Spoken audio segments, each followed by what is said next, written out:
Don't worry, I had you. Did you? I was gonna try. I was gonna try. Right? Just to see if it works.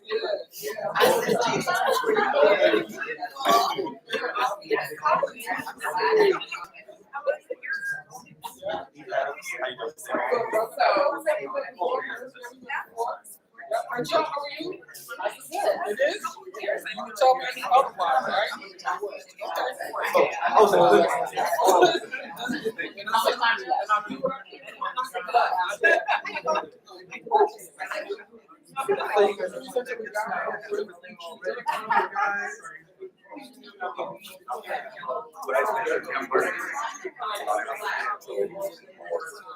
I was making sure. He was on the so we were just prepared for everybody told me I was the only one. I was the only one.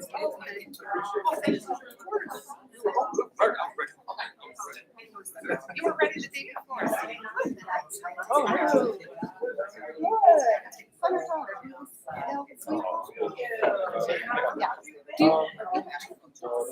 Just trying to get everybody.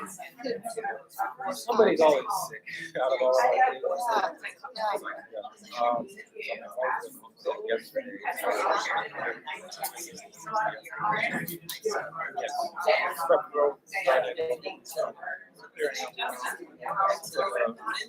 Wrestling match, full-on wrestling match.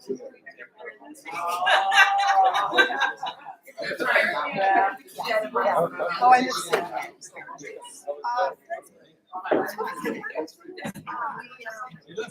So that means like business and graphic.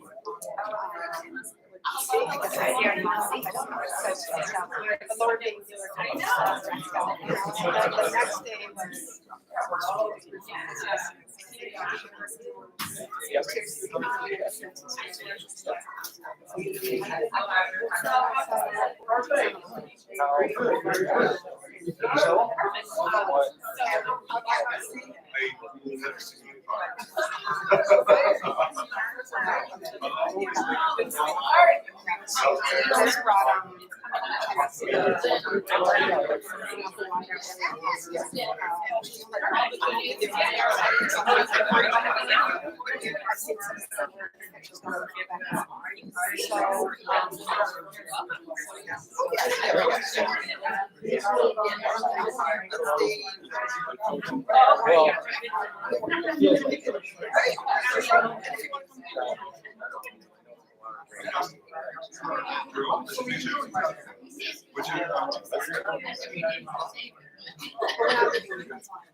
and it's that's how I felt yesterday.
We'll see my move right now. But anyway,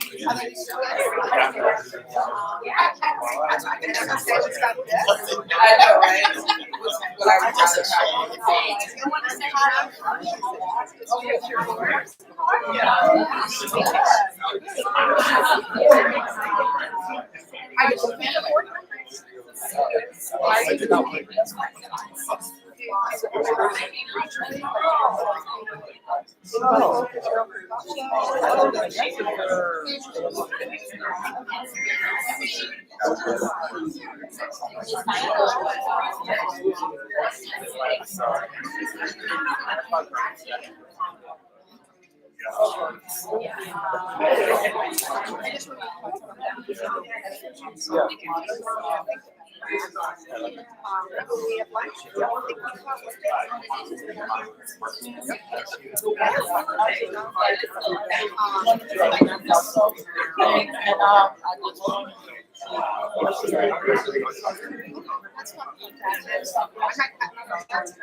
Don't let nothing stop you. This is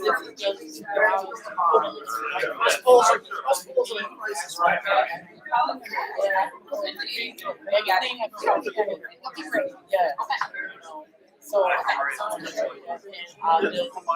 support you. Keep striving, keep going. I need you, okay? And let me tell you, me and my mother, I know my mood is much better now.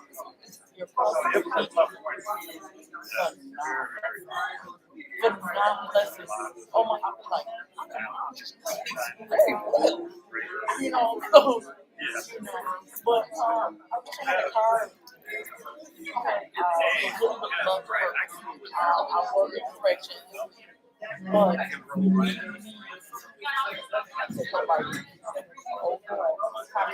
yeah. So I would love to work. I would be myself, but how about you? Okay. Because I know you'll do it right now. All this.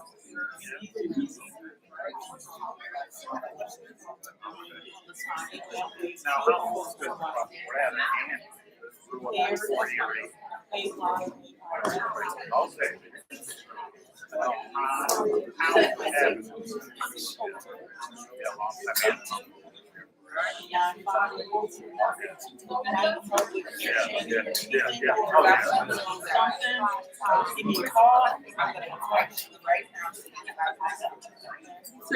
Oh yeah.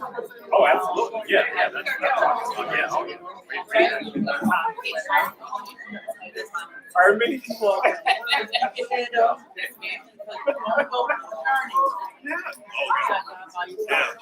that was that time.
Upstairs. It was an honor to have everybody there.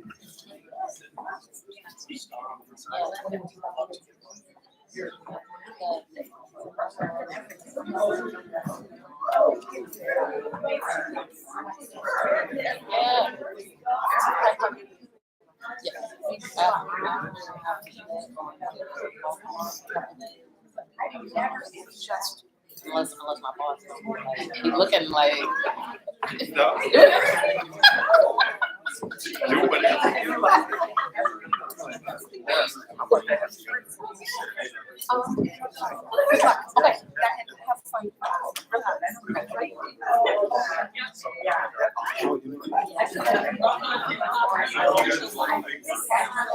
okay.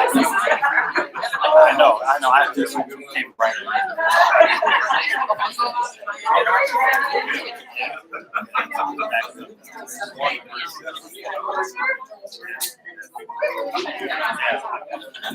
Hi, Betsy Constantine. How are you? School person too. There you are. This is great. Okay. No.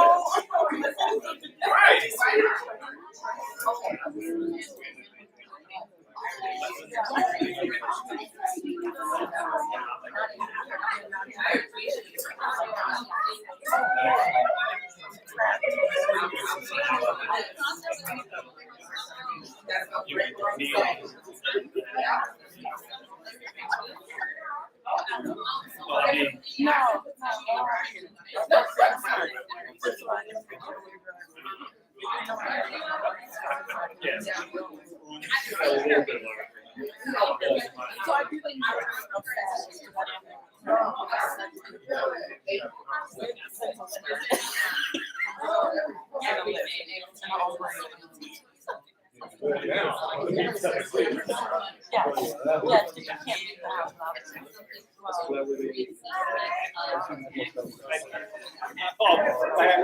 Yes, exactly. You live well, right?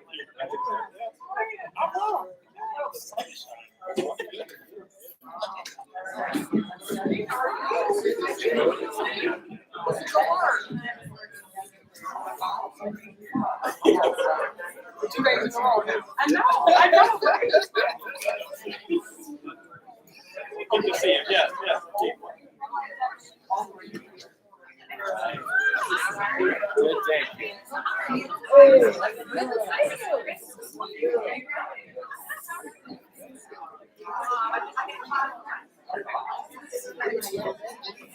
Over and then.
Okay, that's good. Okay, so okay. I'm gonna make 2 announcements. Just remind about the Flag Star, make sure to check in. Okay. Yep.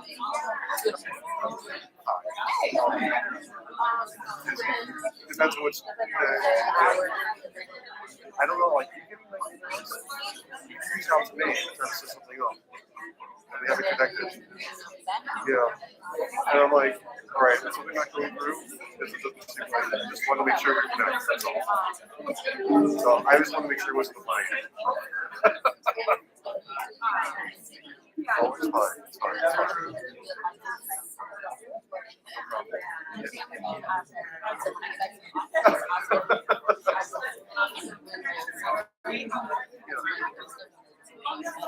Yeah, I do too. So I just want to share.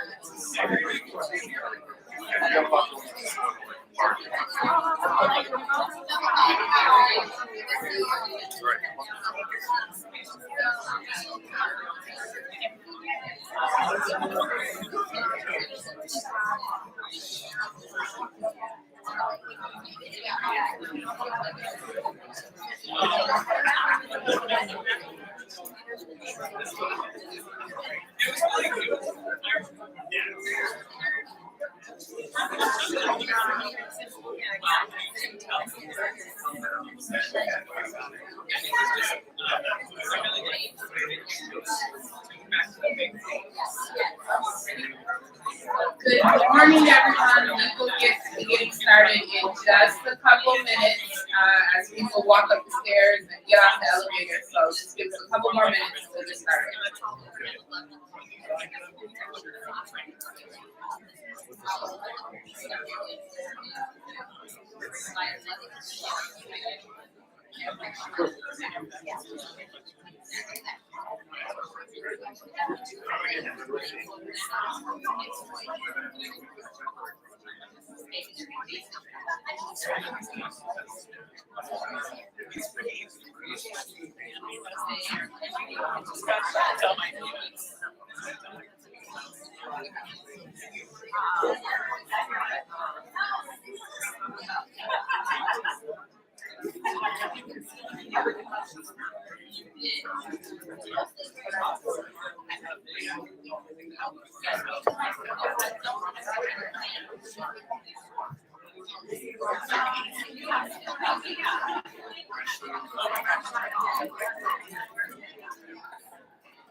Morning, everybody. Hey, Silver. Hey, Rabia.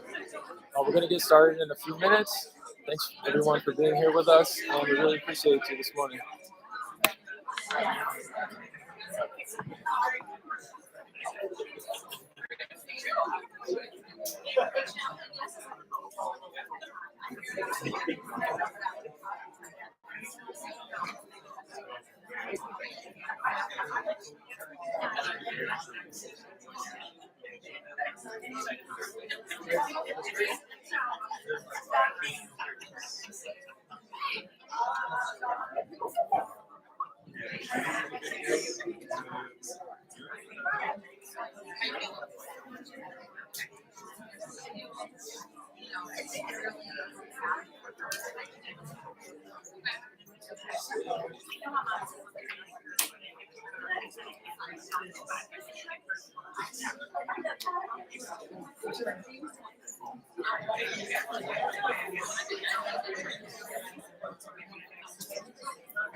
Hello, how are you?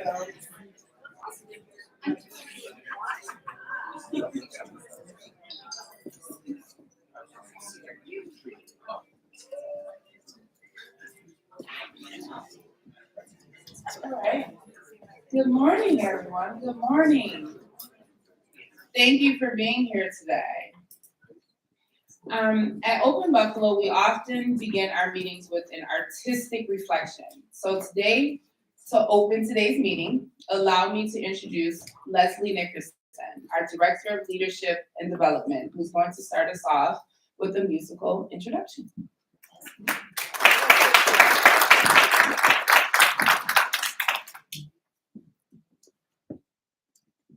Thank you.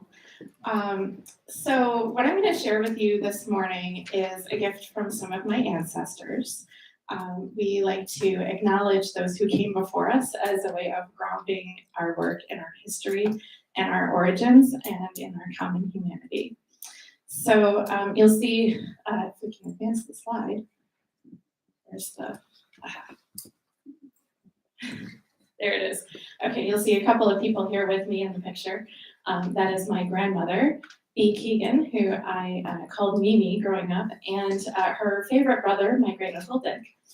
And they grew up on a dairy farm in the Adirondack Mountains near Ticonderoga, New York. And their mother, my great grandmother, was an accomplished musician. So they had a lot of music in the home growing up. Great grandmother never finished 8th grade, never had a music lesson in her life, but she could reportedly play anything by ear. So that gift was passed to her children and passed down through the line to me. And so the mountain dulcimer that I'll be playing today was made by Uncle Dick for Mimi. And I have a lot of memories of her sitting on the glider on her front porch, picking out tunes on it. So Mimi transitioned during the COVID pandemic. She was 99 years old, and she was in a nursing home. And at that point, her nursing home was on lockdown, so we were not allowed to be with her, which weighed really heavily on me. But that night, after she had passed, I woke up in the middle of the night. It was like 4 a.m, and I felt her hand on my shoulder, and I knew I had to get the dulcimer out and play it. And what came through my hands and through the dulcimer was this tune that I'm going to play for you. It is Beyond a Shadow of a Doubt from her. And as you're listening to Mimi's piece, I invite each of you to call into your mind and your heart an ancestor of yours who has helped to shape you into the person that you are today.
Thank you so much.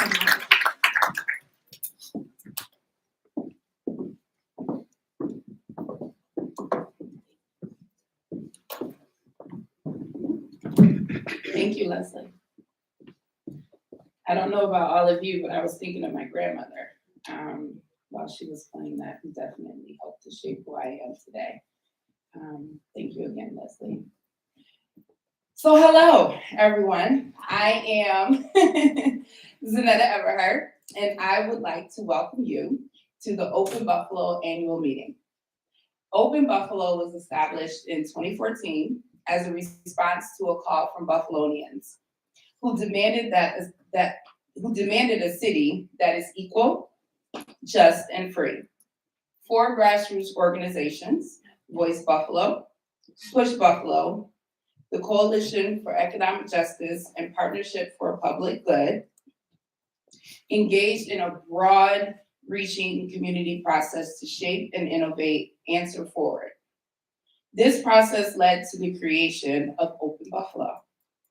as a nonprofit organization to help realize this vision for our city. Since then, Open Buffalo has led and stood shoulder to shoulder with leaders and organizations to win victories, such as the fight for 15, raising the minimum wage, the legalization of marijuana, and the New York State Climate Leadership and Community Protection Act. With each of these victories, we have lived into our mission to bring racial, economic, and ecological justice to our neighborhoods. I've been on the board of Open Buffalo for a few years, and on behalf of the board of directors, I want to welcome you to the OB meeting. I have been involved with Open Buffalo since about 2019. I participated in the Justice League Institute, and I am also a 2020 emerging leader. And I have served as the chair of the Sankofa fundraiser that they hold every year. I am excited to introduce an organization that means so much to me, to all of you. Next, I want to introduce the OB Director of Community Engagement, Davon Patterson, and Deputy Director, Max Anderson.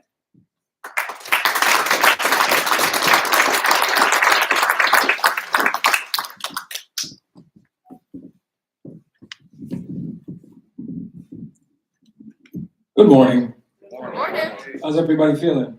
Pretty good. Good. Did anybody think of any ancestors specifically while Leslie was playing? Yeah. Raise a hand. So did I. Okay.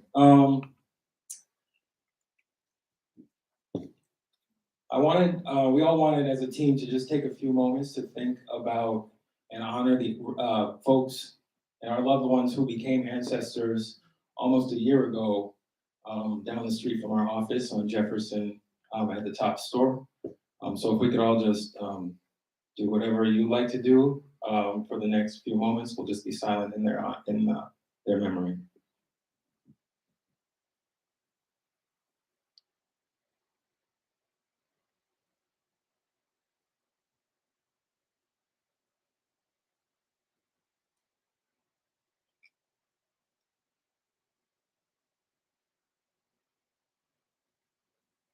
Thank you. I kind of didn't know how to fully address this section, honestly, because there's so much to say. I think about it every single day. My thoughts evolve on a daily basis. This morning, Mike Kwan, one of our youth action leaders, Mike Kwan, please raise your hand. It's Mike Kwan Greer. He's doing big things.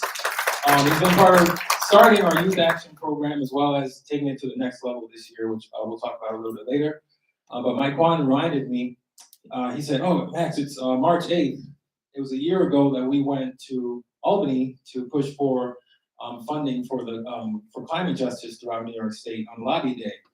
And I'm like, "You're right."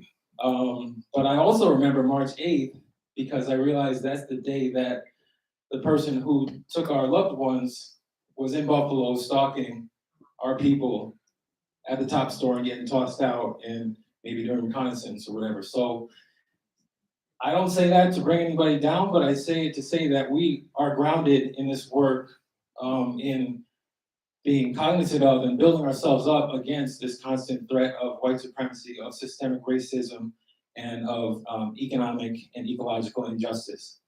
Okay? We're going to talk a little bit today about the ways that we like to address that, but realizing we don't address everything under the rainbow. We work with a lot of different partners who specialize in different areas like food, like transportation, like housing, but we're going to talk about how we intersect with that work. I just want to talk with Davon a little bit about some of the ways that we reacted specifically to TOPS last year. So there are you see a few snapshots here of a few events from last summer. Davon really was the driver as our director of community engagement for most of these events. So I'm going to hand it over to him to give us a little bit of the flavor and then talk about some of the nuts and bolts of what we did. How you doing? Hey. We gotta take pictures. But as Max said, yes, we know our community needed to heal, right? And there's not many accessibilities and avenues for our community on Jefferson Avenue. So we took to the streets. We pivoted a little bit of our mission, but we stayed true to what our purpose was. And on the top right, we were blessed with social change from Chicago, and we fed 500 families at the Mikowski Center. I think I'm saying that right, on Jefferson and Bass. We also did voter registration work. We were just there to be there for the community. Right here, we're seeing with I think the TOPS employee, Mark Talley, or I know Mr. Mark Talley from Agents of Advocacy. They're dropping off diapers for us because through the help of donations and Every Bottom Covered, we distributed over 20,000 diapers to families with baby and baby products as well. In the bottom left, that's my baby. That's the color run. Youth Action has been organizing a color run, which I'll let Leslie talk about more. But it's just another opportunity for us to be out in the community, just have fun. Well, we can't ensure safety, but we can ensure that, together we're creating some kind of catchment container where we together, can have a space to do what we need to as a community. And then the bottom right is here packing bags for grocery distribution. We gave away over 5,000 bags of groceries, non-perishable and perishable items to whoever needed on the Jefferson Avenue community. Thank you. So just a rundown of some of the statistics that Dave mentioned. But I just want to reiterate, this is not our normal operating model. We very much had to pause, like a lot of organizations in this room, we had to pause and meet immediate needs. We had to talk to people. We had to put our regular programs on pause and be out on the street, distributing food, distributing essential goods that were hard to access even when TOPS was open, and they were impossible to access when TOPS was gone. I just wanted to lift up a few partners that really helped us to do that work, including African Heritage Food Co-op, supplying us with actual produce and food, non-perishables to distribute. Every Bottom Covered by Razia Hill. I should mention Alex Wright, Lions City, the co-op. But the two of them were there for us every single day. We were out canvassing with Black Love Resisting the Rust and with Color Girls Like Too, groups like that, to ascertain what were the needs in the neighborhood and to meet people who, a lot of them were scared to come out. They hadn't been out of the house in a couple weeks after it happened. And there was a very low level of trust and feeling of safety. So I just wanted to lift up those partners who really helped us to shift and to meet that need. We're gonna run through a few more campaigns that we're doing this year. Another major one that we're addressing is called Get the Lead Out, which falls, yeah, that's right. So our main partner with that is Heart of the City Neighborhoods. Stephanie Simeon, the executive director, is here, as well as Cindy Gosh, who's helping to coordinate our project. Maybe you can raise your hands. Okay. So if you have questions about that, come and see Stephanie, Cindy, or Rachel. Rachel, raise your hand, please. Rachel Orton, our program associate, who's taken lead at Open Buffalo on that campaign. Basically, building upon the really impactful work that a lot of our partners have done in the community around lifting up the dangers of lead, like PPG, Connect, and Push Buffalo. We've collaborated over the years to get that information out. The next phase of this is, for us, is to Get the Lead Out campaign, where we are looking at lead-based water supply lines that are going into people's homes. Some of them are in people's actual homes, getting out information about who's responsible for what and how do you get your lines replaced, whether it's in your house or a line leading to your house. We know that there are programs to replace the lead lines, but what we're doing specifically is we're empowering residents to test their water so that we can develop a comprehensive map of all the lead-based water lines that are in the city. The information we have is that there are over 40,000 of them. 40,000. And we know what lead does to our youth and to our families, don't we? Yeah. So this is very important, very serious work. I also wanted to lift up, when we talk about ecological justice, we kind of look at it, I look at it as air, water, and soil. We're also looking at the soil, specifically in the Delavan Grider neighborhood, where they're dealing with high levels of ecological contamination stemming from environmental racism, which places Black communities on toxic sites. And they're dealing with a lot of issues there. Our partner on the ground there, Mr. Greg Glover, came to us for support to try to get some kind of, one, to get someone to listen, two, to establish the severity and the seriousness of the problem, and three, to get some remedies on it, because people have known for decades this is a super fun site. We know it's not safe to live by it, but there's no accountability. So a lot of the work that we do is training, uplifting leaders like Greg to learn what kind of power they have to actually make a difference to eradicating contaminants like lead and whatever else we're going to find out is in that soil through our soil testing work that's coming up this year. And I will kick it over to Dave Owen to talk about getting out the vote. Clean mobility. He meant clean mobility. It's a little jump. So continuing on our green work, no pun intended, we have another big opportunity and big project. It's a big long name, so I'm just going to say clean mobility. But it's a NYSERDA funded project where we have 12 partnering organizations working together to address inequities when it comes to green energy and green mobility. So we'll list all the partners because they're important. LIST, Heart of the City Neighborhoods, OW, Open Buffalo, the Eastside Bike Club, Shared Mobility Inc., Mobility Development Operations, Go Bike, Coalition for Economic Justice, and Buffalo Niagara Medical Campus. This is creating solutions that actively will reduce air pollution, improve transit access of intersections, the bike lanes, accessibility to electric buses, electric bikes, and better street transportation all in a whole. Currently, we're still looking for 2 RFPs to be closed. So if you guys have any plugs, we're looking for one for marketing and branding, and the other one for stakeholder liaison, which will be doing more data entry work with the community members. So please check our website for those RFPs and our social medias. Also, more big work. Our focus as a part of this project is going to be community engagement, as well as some leadership development. But the bread and butter focus is going to be community engagement. We're going to need help from all of you guys. Identifying 20 neighborhood leadership group members. We're trying to create a stakeholder gathering group of people on the street, like actual community members who get to have the say and who actually know the issues that are going on in their communities as far as transportation goes. So I just want to plug that in. Anybody has any people they have in mind, just hit me up. My email is daveowen@openbuffalo.org. Thank you. This is coming right back to you for this one, but I'll start out, get the vote out. Since 2019, Open Buffalo, we realized how big of a year 2020 was gonna, well, we thought we knew how big of a year 2020 was gonna be, right? Except that one big thing, we knew the census was coming, and we knew the 2020 elections were coming, right? So we said, how do we get our faces, the faces of these young people in this picture, to be at the polls, to be voicing their opinions, to be exerting their power in our democracy. So we started hitting the streets.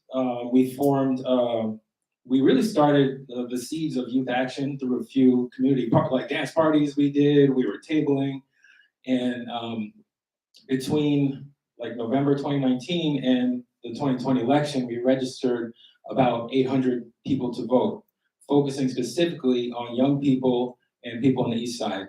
And we were, getting the word out about how you could pre-register to vote. If you're 16, you can pre-register to vote for when you're 18. You can vote if you've completed your sentence, if you've been involved in the criminal justice system. So just really combating misinformation and disinformation, and empowering people with information, as well as physically telling them that they can vote, registering them to vote, and sending out a lot of reminders, calling them with information about what's on the ballot, what matters to them, why they need to actually show up after registering. So Dave Owen really has been the brainchild since he joined us in 2020 in the middle of a pandemic to really keep this work going. Thank you, Max. So just to uplift everything that Max said, essentially since 2020, we've been really trying to increase our efforts for improving democracy. And I say democracy because people should have the right to say what issues or to address the issues that they're facing.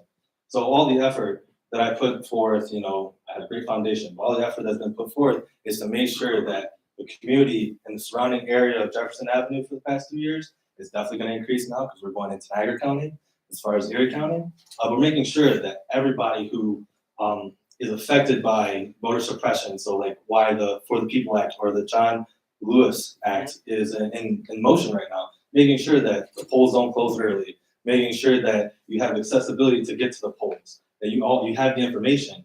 If you didn't know, do you know that you are allotted 2 hours throughout your business day, whether you can take it off or not, and still be paid to go vote on the primary, on election day?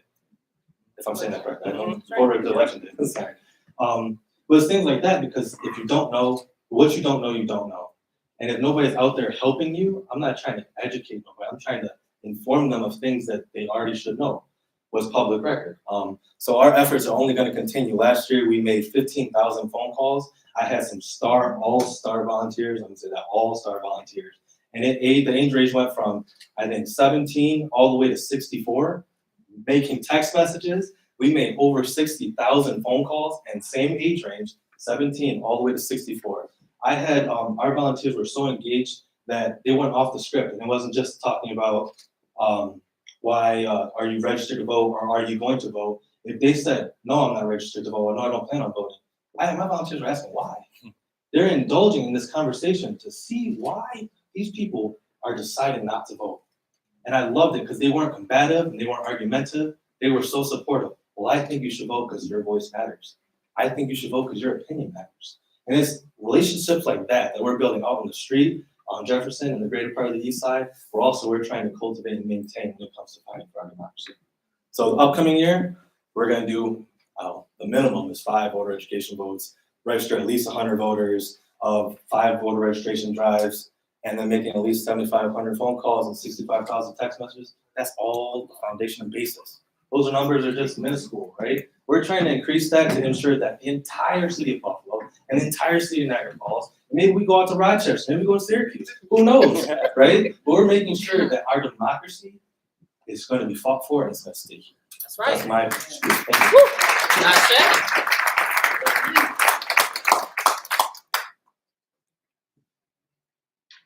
And with that, I would like to welcome Ms. Leslie Nickerson to talk about our leadership development programs. Leslie is our Director of Leadership Development.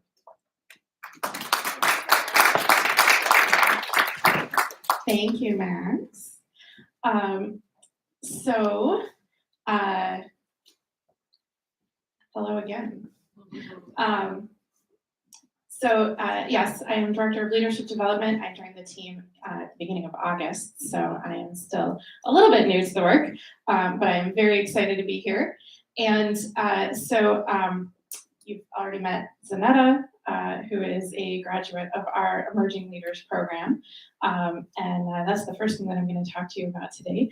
Our Emerging Leaders program started in 2015 and has graduated nearly 150 change makers, primarily from under-resourced and marginalized communities since then. It provides hands-on training in leadership skills, community organizing, advocacy campaigns, media and public relations, research, the role of arts in justice movements, and so much more. It connects leaders with the mentorship and the network that they need to build the platform to do their work and to build their power. And it provides a pipeline to place our change makers in positions of authority where they can exercise their leadership. Alumni of the Emerging Leaders program have gone on to do amazing things.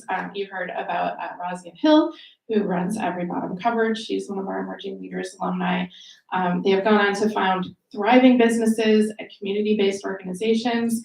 They exercise their leadership in local and state government, academic institutions, and both the nonprofit and the for-profit sectors. So they are going places. Now, I could talk about this program all day, but it's going to be a lot more powerful to hear from one of our alumni who has been through the program. Octavio Villegas is an attorney and a member of the Minority Bar Association. He is director of the Buffalo Traffic Violations Agency, and he is an emerging leader from the class of 2016. And as a member of our Emerging Leaders Advisory Board, he has been working with the team on updating the program to make sure that we continue to deliver on the skills and curriculum that our change leaders need to tackle the complex work in today's justice movements. So Octavio, come on up and join us. Hi, good morning, afternoon, everyone. Thank you, Leslie. And I appreciate everyone being here today. My name is Octavio Villegas. I'm originally from New York City, and I found my way here at Buffalo when UB Law accepted my application, and I came to Buffalo. And let me tell you something, what I appreciate about this city. It is a very low vocal city. It is very passionate. It is very litigious. And if there's something that Buffalo does not see fit, believe me, they will let you know. And when I graduated, UB is up in Amherst. And then when I graduated, I moved into the city on the west side. And it was really there where I saw people that looked like me. I saw issues that were related to me. And I saw the passion or the saying of the city of good neighbors in action. And one of my classmates in law school told me, hey, you're really engaged in the community. Why don't you stop by Open Buffalo and check them out? And I interviewed and I got accepted to Open Buffalo. And in my weekend retreat with Open Buffalo, and it was just an amazing experience. I'm talking about, I come from a diaspora where I'm a first generation American here in the United States, born in New York City, but now live here in Buffalo. And in order for me to know where I'm going, Open Buffalo allowed me to look in the mirror and see who I am, what I am, and being proud of that and reaching back to my roots, because you'll find guidance in that, you'll find purpose in that. And so it really brought in a lot of confidence in me that a lot of, especially men of color, when you look in the mirror, you might not say you have. But Open Buffalo allowed me to be proud of who I am and speak to who I am and speak on behalf of those that are not only came before me, but will come after me. And so it's a very powerful program that I think if anyone has an opportunity to be involved, it's not just open just to young participants, it's open to all participants. It's really just your measure on how passionate you are of the issues that matter to you, and how coming to Open Buffalo, you will receive not only the training, but the tools necessary to go out there and succeed. Because as I mentioned before, Buffalo is a very vocal city, and we have a lot of individuals, a lot of good neighbors, but one thing that we don't always have is the know-hows and the tools. And so places like Open Buffalo exist, and sure, there are other leadership programs that exist as well, but this one I would say is very, very unique in the sense that we tackle those tough issues that aren't spoken about, that we will be out there in the forefronts and any event that happens. And in this past year, we've had a lot of things happen in the city of Buffalo. And I can tell you from experience, Open Buffalo is there every step and will always show up and support. And so I thank you, those that are donors. I do encourage you to continue to donate to this program, because it has given me the tools to allow me to say, hey, I want to be involved in my city. Let me go volunteer. And through volunteering, I ended up working for the city. And in working for the city, I'm now the director of the Buffalo Traffic Violation Agency, and I'm trying to make sure that things are done the right way. So members in the city of Buffalo, residents in the city of Buffalo, receive that dignity and that respect when it comes to traffic stops, and making sure that things are being done in a fair manner, whether that be on the law enforcement side or on the community side. My job is not just to enforce fines, but to educate folks and really try to make our streets safer and really share that information, because it's important. And I think Open Buffalo has given me the confidence to speak up and also represent the city in the best way that I can. So I really thank everyone for your time here today. I'm glad to be here and share that experience with you. And I hope, to see more leaders and more in Open Buffalo in the future.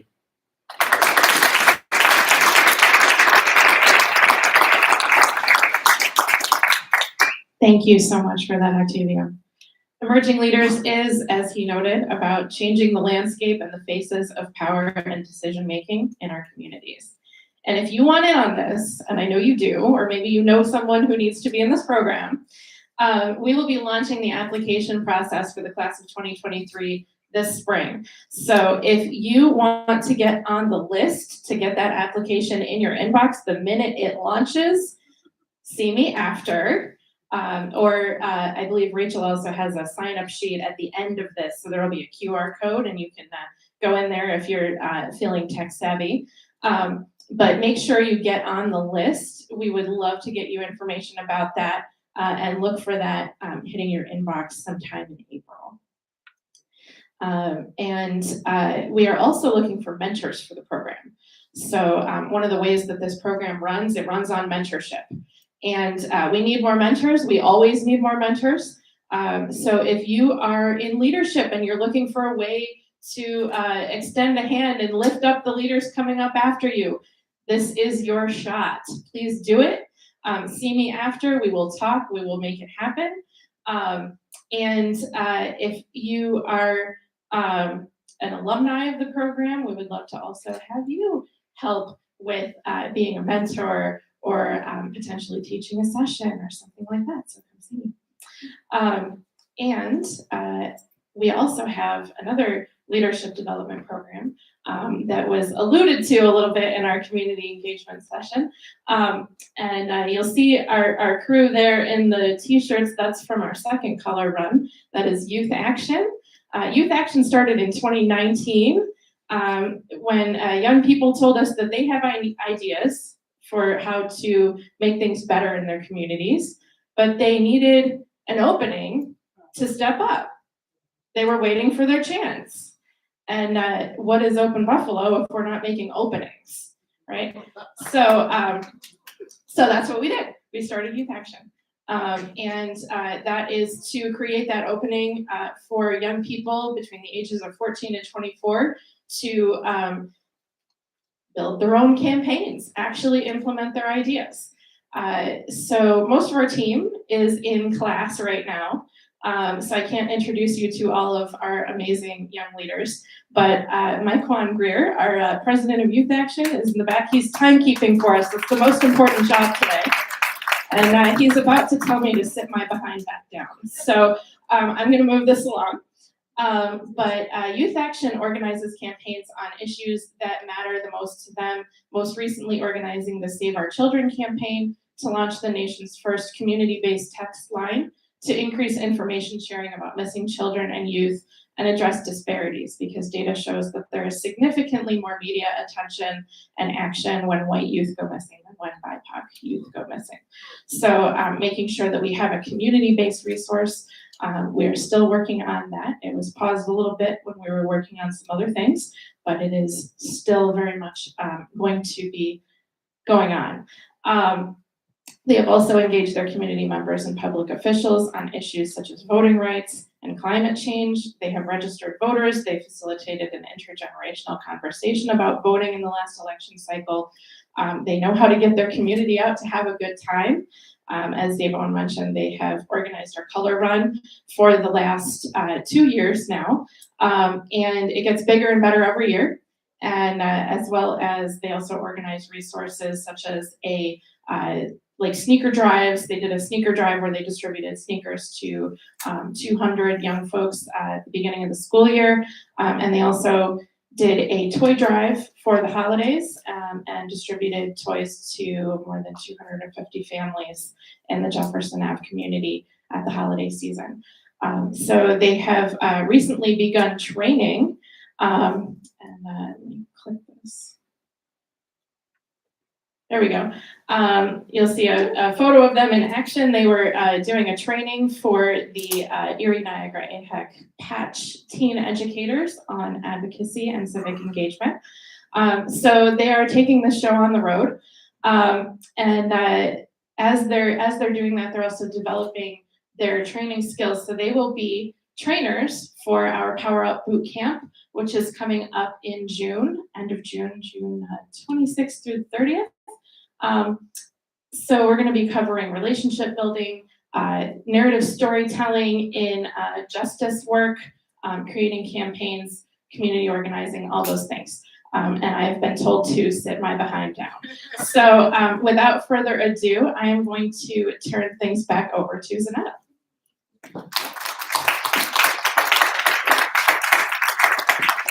Thank you, Leslie. Thank you, Max. Thank you, Devon.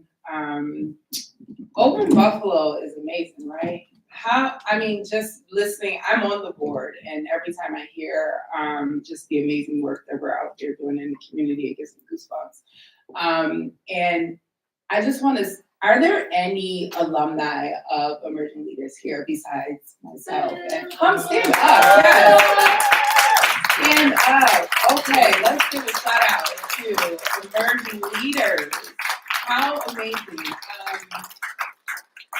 That program was amazing. It was transformational for myself. And so I know that it was transformational for them as well. And, you know, Emerging Leaders are out here winning in Buffalo. So congratulations to all of you. And in the same vein, do we have any of our board members in here? Yes, we do. Outgoing board members, please raise. Thank you so much. Just thank you. So I want to next introduce Dr. B, who is the Director of Racial Justice and Equity for Open Buffalo.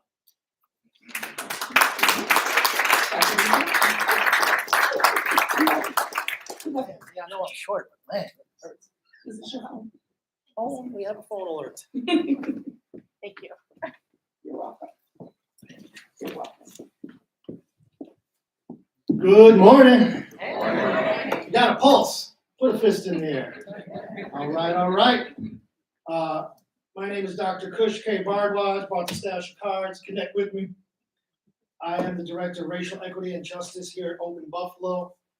Much to the pleasure of my bosses, I have measured out my comments and I'm reading them to keep me on time because there's big people back there that are going to yank me off the mic otherwise. But a program note, please put a fist in the air. If you have a black star in your white folder, program note, please make sure to see our program associate Rachel to make sure that you got checked in. There's a difference between being registered and making sure that you're checked in, so appreciate that. With that said, allow me to reintroduce myself. I just can't be on a mic without doing that. Sorry. That has to happen. I want to thank all of you for being here.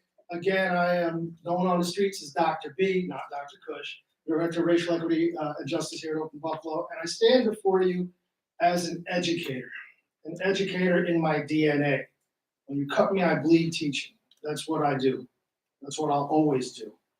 My bachelor's, master's, and PhD are from the University of Buffalo, and the UB Bulls in the house. All right, let us pay our loans and pray for good inclusive decision-making on our alma mater. And I'm proud to say my background focused specifically on African-American studies, which is getting demonized in parts of this country as we speak, and Native American studies. A lot of people don't know that the UB Native American Studies Department was the Berkeley of the East, and I had the honor of learning from legends like Dr. John Mohawk, God rest his soul, Yvonne Dion Buffalo, God rest her soul, and a global superstar, Chief Warren Lyons. At Open Buffalo, we always like to start with a territorial acknowledgement, so I'd like to do that now. We would like to start by acknowledging the traditional territory of the Haudenosaunee and by honoring the sovereignty of the 6 nations, the Mohawk, Cayuga, Onondaga, Oneida, Seneca, and Tuscarora, and their land where we are situated and where our coming together today is taking place. In this acknowledgement, we hope to demonstrate respect for the treaties that were made on these territories and remorse for the harms and mistakes of the far and recent past. And we pledge to work toward partnership with a spirit of reconciliation and collaboration. Amen and Ashe. I'm especially full of gratitude for Ms. Franchelle Parker and Mr. Max Anderson for selecting me to join the team to lead in the RPP program. RPP stands for Race, Power, and Privilege. It is Open Buffalo's anti-racism training and assessment program. And as a social scientist, Go all the way back to when I was a 5th grade student and then became a 5th grade charter school social studies teacher. I'm big on the 5 W's. You can put your hands in the air if you know what the 5 W's are, right? Who, what, when, where, and why. It's like the H, the how. So what is RPP? My immediate answer to you is it's a process. It's a what? I'm all back on the question. It is not an event. It is not a moment. It is a process. Thank you. It is part of a developmental procedure and practice in which the ultimate goal is to help businesses, agencies, nonprofits, and for-profit organizations to develop an anti-racist framework. In simplest terms, we want to help you as people, as employees, as social creatures, to think about how you view yourselves and others. How we perceive others reflects in how we treat others. Agreed? Agreed. All right, so let's agree back. Take me back to my pride. I'm in my pride right now. Watch a lot of Tombstone for people who know that movie. Our RPP program strengthens local businesses and institutions who are seeking to be drivers of community progress. We empower participants with a deep understanding of the history of race in America and systemic, not systematic, systemic oppression, as well as tools for dismantling internal and external racial oppression. Let me provide you with a snapshot of the process. Mr. Max? Bam! It is very circular, it is very nice, very, very artsy, I think. There's an intake consultation, the research and data gathering, tailor the training based on the collected data, and what I call the Super Bowl, the wedding. Anyone who's done business with me knows I just speak in metaphors, that's what I do. And step 5, to analyze results and deliver recommendations. This, again, stands in contrast to a lot of what's taking place in organizations and communities where they just have some person come in and check a box and do things like that. So let's jump from off the W's to the H. How? How did RPP come to be? RPP was actually conceived in 2021, but the catalyst and urgency turned up to 1,000 following the George Floyd protests and the horrible massacre of May 14th, 2022. Open Buffalo, in accordance with our mission and commitment to racial, economic, and ecological justice, sought to create an impactful way to understand and combat white supremacy and institutionalized racism. We sought to help people understand that it is not just a murderer shooting up our elders at tops, nor is it just a policeman kneeling on a black man's neck on camera, extinguishing his life. It is systemic. We at Open Buffalo wanted to do the deep dive. It is important to acknowledge, however, the important and wonderful DEI work many people throughout Western New York and throughout the nation are doing. Raise your hand if that's something that you are doing. Much love and respect to you. But we sought to do something more, something different, something comprehensive. I often refer to RPP as DEI on steroids. It's not for the faint of heart. I'll be taking questions at the end, Mr. Field. Can you explain DEI? Diversity, equity, and inclusion is the current. Here I go. You're not starting. Watch the tie tack spin. Shout out to my Max. It's a saturated market right now. It's a saturated market right now, and again, I can't love my bosses, Fran and Max, any more than for taking me off the plantation of higher education, for freeing me. I don't have to worry about backlash. My boss doesn't. Why you send that Dr. B? You know what he said? Yeah, I know what he said. That's why I sent him to. The DEI initiatives have turned into some pageantry in some senses, not all. A lot of box checking. Okay, so we are doing comprehensive work here at Open Buffalo. Why is it important? Institutionalized racism is so prevalent in our country that Congress is in the process of passing a resolution declaring racism a public health crisis. Many of us in this room know that already. By providing RPP trainings, institutions and agencies may better understand how other communities perceive and interact with them. What does that mean? I got agencies literally telling me, Dr. B, we don't do business with black folk, we'd like to. RPP goes beyond the skin level. We go into the bone marrow of things so that you can really understand and embrace other communities and not just do business with them. I can speak for days, heck, months about why RPP is important, but something I really want to convey to you is the RPP difference. The RPP what? You would not. That lies in the customization. The RPP process includes a racial equity audit and an organizational improvement plan customized to meet the needs of our clients. We believe relationship building to be the cornerstone in dismantling oppression. Thus, we engage in trust building activities, relationship building activities that give participants safe spaces to think, talk, and feel in ways that they haven't been able to before. I cannot stress enough how this is not a one and done event. We get to know you before we touch down on your soil to do the deep dive. And I pray that the pandemic doesn't make me do this on screen, because I gotta be with you and shake you up. We take some important data from you and sit down with you and analyze the findings to customize your actual training. Some of the tools we have are the Intake and Goals Questionnaire, Organizational Equity Audit, the Organizational Readiness Questionnaire, and an internal staff survey. Do you feel seen and heard? Who do you see feel dissed at your job, at your agency, at your institution? If you look at the 5-step diagram, you'll notice the 5th step is to analyze training results and deliver recommendations for moving forward. That reflects our greater mission with you and with Buffalo. We envision RPP participants, every agency, every organization, to become part of a broader movement, a type of anti-racist army, if you will. I like Dr. Cornel West's phrase of principal coalitions, when he wrote Race Matters so many years ago, in which we stand in solidarity, big shout out to AAS fam, in which we stand in solidarity against the social cancers that infect our communities, infect our families, and yes, infect our places of work. I'd like you to know that we are already in broad sectors throughout society. As I said, nonprofit, for-profit, schools, academia, tradition schools. We just did a high school, biggest cohort training. The list continues to build. What I ask of you is to take a serious look at what we do and how we do it. And you'll get an understanding of who we are at Open Buffalo. This is life preparation, this work that I've been blessed and honored to be brought aboard to do.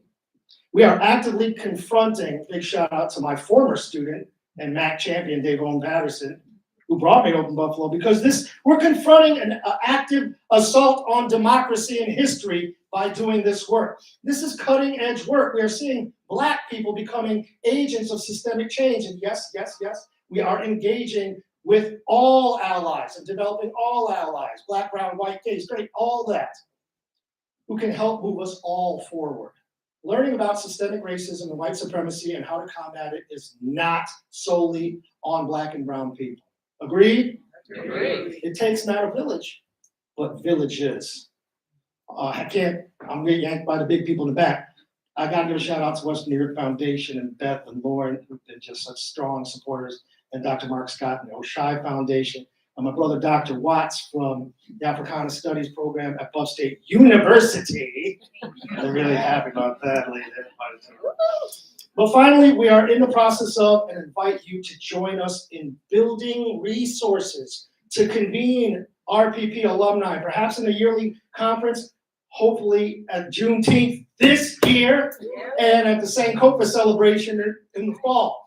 We look for your support. We look for your engagement. We look for your commitment to strengthening our democracy so that Buffalo is truly open for all. I actually had time for questions and answers, but I'm about to get yanked. Thank you for your time. God bless and protect you always.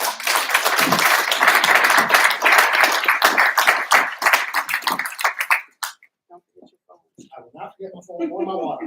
Or your business card. No, I'm gonna leave the cards up there. Thank you so much, Dr. B.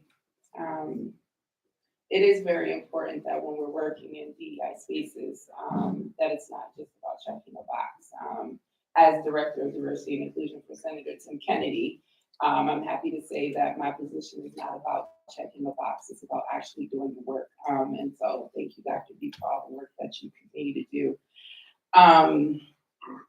Another challenge we face is financially sustaining the work. So please save the date for our movement morning, donors breakfast. After a 3-year COVID break, we are back at it and back in person. Please save the date for June 8th. There is a save the date flyer right here in your folder. So don't forget to pull that out and add it to your Google Calendar, because I know me, I can't go nowhere without that Google Calendar. We are looking for table captains. As a table captain, you will be responsible for recruiting your network, family, and friends to learn about the work of Open Buffalo and hopefully raise some major funds to keep the programs you learned about here today going. Raise your hand if you're coming to the movement morning.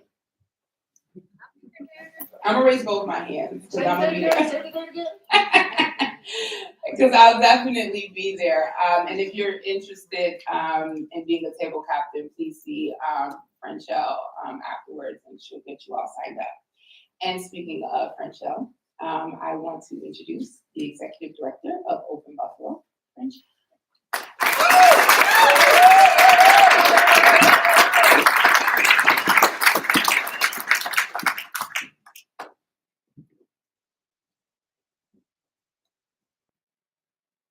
Ooh, child. That was a lot of work. Sometimes you don't notice it on a day-to-day basis. I was like, wow, that's a lot. Thank you. Thank you for taking your time and being with us, learning about our work, our programs. It's not cliche to say it only happens because of this space, this room, your ideas, your text messages, your emails. Even when I don't get back to you, you still are on me. Thank you. Thank you for all of the work that everyone in this space is doing today. I haven't done a lot of public speaking since May 14th. My heart is still heavy. I'm grieving. It seems like I never really have the words to express the urgency of the moment. So I took a lot of time to reflect on what I wanted to share today. And what I kept coming back to was, what does it mean to be free?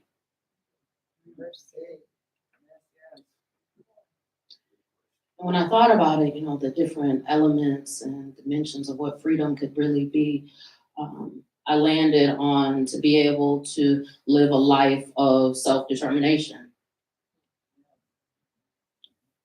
And as long as someone's liberation doesn't cause you or someone that you love to be oppressed, isn't that what we should all be striving for?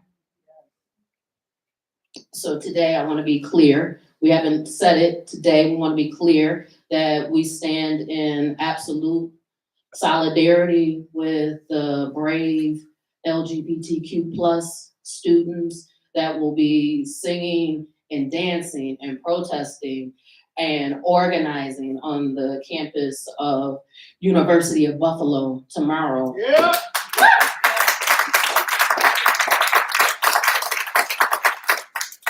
Words matter. Yes. Words matter. As a community that's still seeking to grieve and to heal, we know directly the impacts of what happens. We know all too well the deadly impacts of replacement theory rhetoric, and that domestic terroristic words become terrorism. So whatever we can do in this room to stand in solidarity with the staff, the teachers, and the students on the campus, let us do that. To make sure that our young people, our students feel safe. Then I thought about, what does it mean to be safe? I reflect back to our 2016 Emerging Leaders class opening weekend retreat. We held it at a hotel in Cheektowaga. The retreat is actually meant to be a safe space to ideate and to heal from daily stressors. What started out as an empowering weekend had the potential to turn deadly when a dozen Cheektowaga police responded to laughter coming from our emerging leaders room that night. Hands on guns. I tried to talk the police down. I tried to de-escalate in the moment, and I could tell that that was not working. So I made the decision to evacuate all of our emerging leaders, our staff, our trainers, in the middle of the night during a thunderstorm. I remember that the hotel staff was saying, "You're not being kicked out." And none of them truly understanding how situations like this was quickly unfolding and many times turns deadly for Black and brown bodies in our community and across the nation. This particular situation sent ripples through our emerging leaders class, through the entire Open Buffalo family.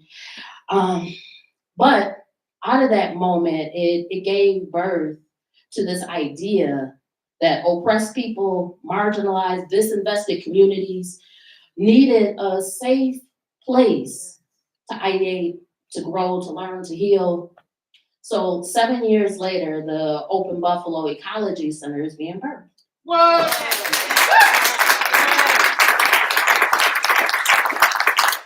The Open Buffalo Ecology Center will be, ready for this? An environmentally sustainable indoor, outdoor, ecological campus. It will be located on Buffalo's east side and will be a space for collaboration, community building, strength, and love. Utilizing solar and geothermal energy with the goal of not just net zero, but net positive. How do we protect our community members when the next superstorm comes? And we know that it is. I want to talk about the frequency of Snowvembers. Okay? During this top photo in 2015 was a Snowvember. Okay? What was that, 2014? It was a Snowvember. And we had trainers at the time, it was before Zoom really kicked off how it is right now. But we had trainers in South Buffalo that couldn't get out of their home and had to Zoom into this trainer. That was like, wow, that's a thing. People can't get out of their homes, right? But now we're seeing it back to back to back. Climate crisis is real. And who will be impacted are the people in this room. Working class, Black and brown people that are waiting until Friday to stock up their pantry because that's when they get paid. Or waiting to the first of the month because that's when their food stamps come in, right? Like we need climate resilient strategies, not tomorrow, not next year. We need them right now. It's literally a matter of life and death. And we're seeing it unfold in real time. I believe that Buffalo is presented with a truly unique opportunity to become a national model for what it means to be a climate refuge city.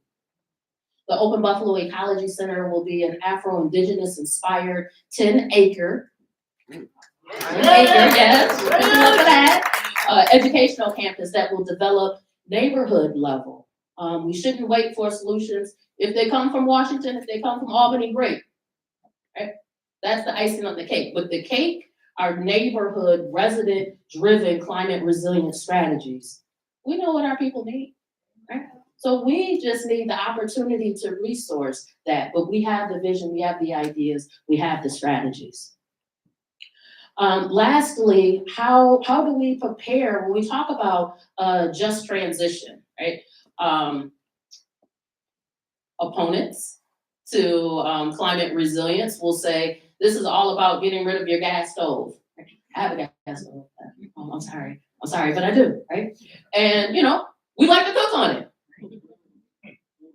But do I like my gas stove more than I love my baby's life? And that's literally what we're talking about today, right? We're talking about saving lives. So how do we prepare our people for what's coming, right? We know that the transition is happening. How do we make sure that our young people are enrolled in STEM programs, that they're prepared for the green sector jobs that are coming to our community, and not just jobs that are coming, how about we create them? Our young people, our community members, we have the ideas, right? So sometimes we just need a little bump in order to go from ideas to implementation. So how are we gonna do all this? You can see some of the vision over to the left. But Open Buffalo was accepted into the 2022 cohort of the Justice 40 Accelerator Program, which is dedicated to building the capacity of nonprofit organizations to do this work, right? And not just for the,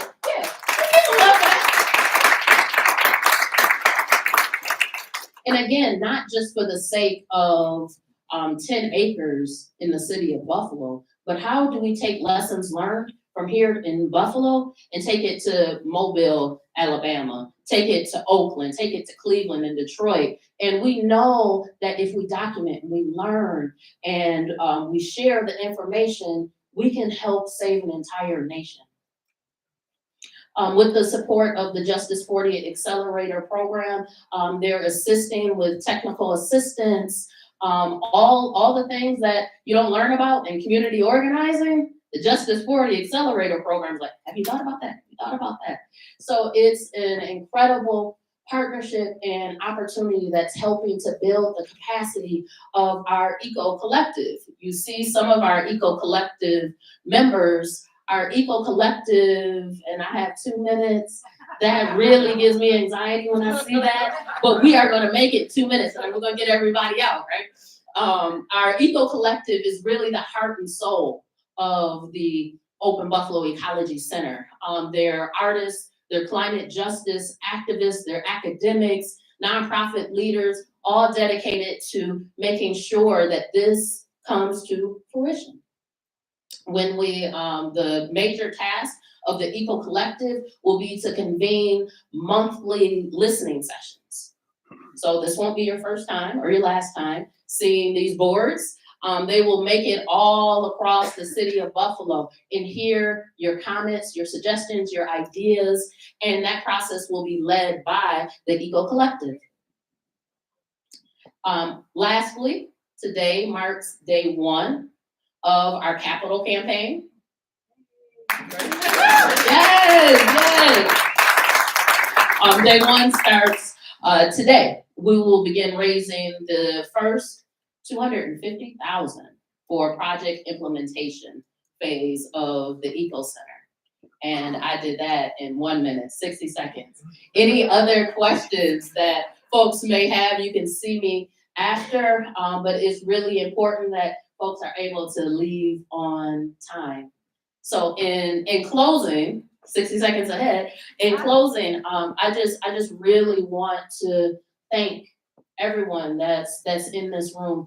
You all have played some role in the work that Open Buffalo is doing.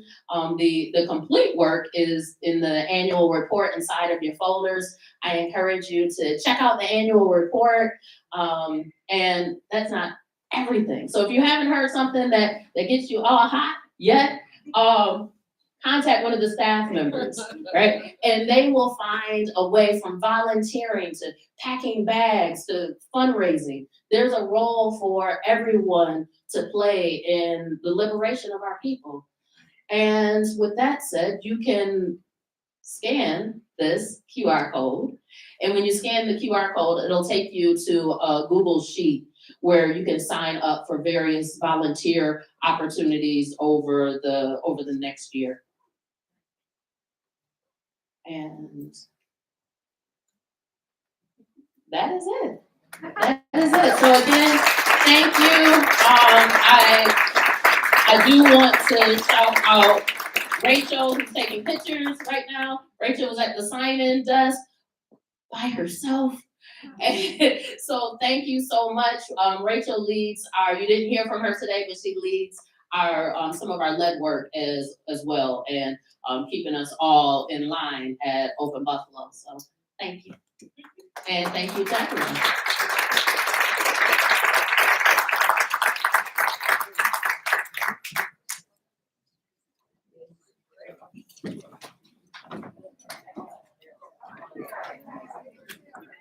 People with black stars, please see Rachel, get signed in.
Oh, hi, how are you? Congratulations on the award. Good job.